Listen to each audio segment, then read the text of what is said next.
Na verdade, isso é uma tese originária do Huxley, como eu havia dito. A primeira vez que eu li, não sei se eu estava preparando o doutorado, ou se eu já estava fazendo doutorado, ou se eu ainda ia fazer. Só sei que na minha tese tem lá uma crítica de uma página, um período, um parágrafo, criticando o Huxley por conta disso. Porém, relendo Hegel, relendo Huxley, aos poucos eu fui notando que ele tinha razão. Em que sentido que ele tem razão?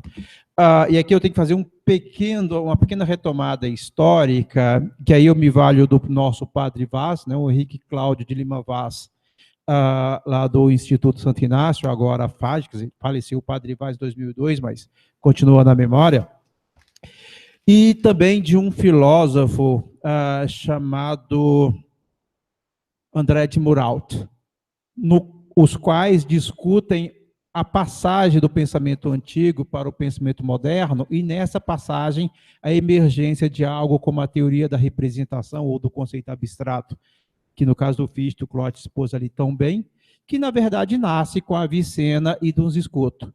Só que com esse nascimento da representação ou da determinação transcendental, o que ocorre?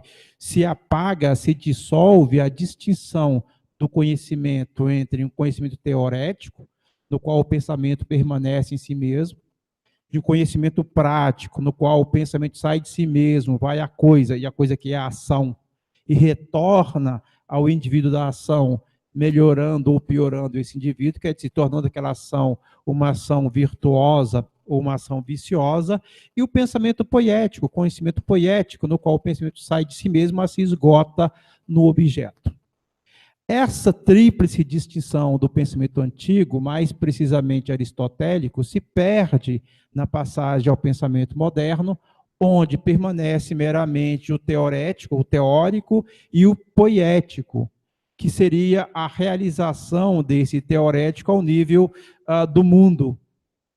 Porém, justamente aí, o poético, o produtivo, acaba assumindo nele o prático, de maneira tal que poético e prático, para o pensamento moderno, sobretudo para Hegel, nesse caso aqui, tornam-se praticamente sinônimos, de maneira tal que dificilmente nós encontramos uma distinção disso em Hegel, mas geralmente quando ele fala em prático, portanto, no nível de uma certa relação entre os sujeitos éticos, e não estou falando de morais, veja só, né? Os sujeitos éticos, então isso no nível da Sittlichkeit também, né? E não da Moralität, mas ao nível da relação entre os sujeitos éticos, você não tem uma instância na qual a ação volta ao indivíduo, né? Naquele sentido, fazendo da sua ação uma virtude ou um vício.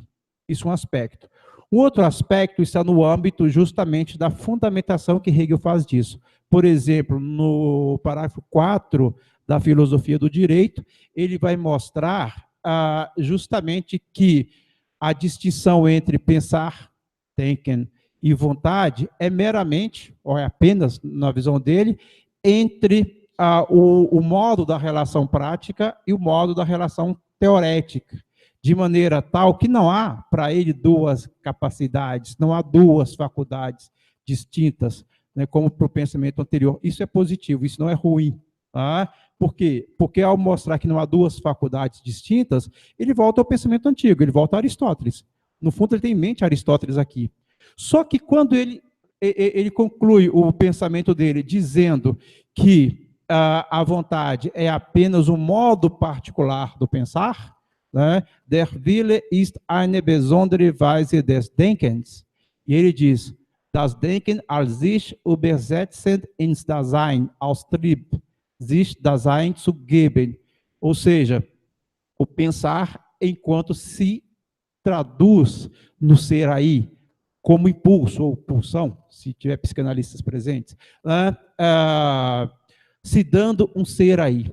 E justamente nesse processo de se dar um ser aí, você perde nesse processo o elemento da diferença e, portanto, do reconhecimento entre os indivíduos, entre os sujeitos éticos no plano ético, não meramente aqui mais no plano moral. Portanto, no plano da realização da vontade, se quisermos assim, no âmbito do Estado. De maneira tal que, pelo menos, não é claro Isso para o Hegel. Eu concordo, por exemplo, com Labarrière e Yarzik, naquele texto dele sobre a filosofia do direito, que a teoria hegeliana do Estado é o Estado democrático. Por isso podemos falar de um Estado ético, por isso podemos falar de um Estado social. Mas você não encontra esse elemento da diferenciação ao nível da Sittlichkeit, que manteria um conhecimento prático, ou um elemento prático, no sentido de distinto do poético. Porque o que está se dando ali, nesse âmbito da relação entre os indivíduos, é uma realização da substância ética como tal, do espírito objetivo, e não dos indivíduos na sua relação com essa substância. Bom, seria isso, em princípio, a discussão.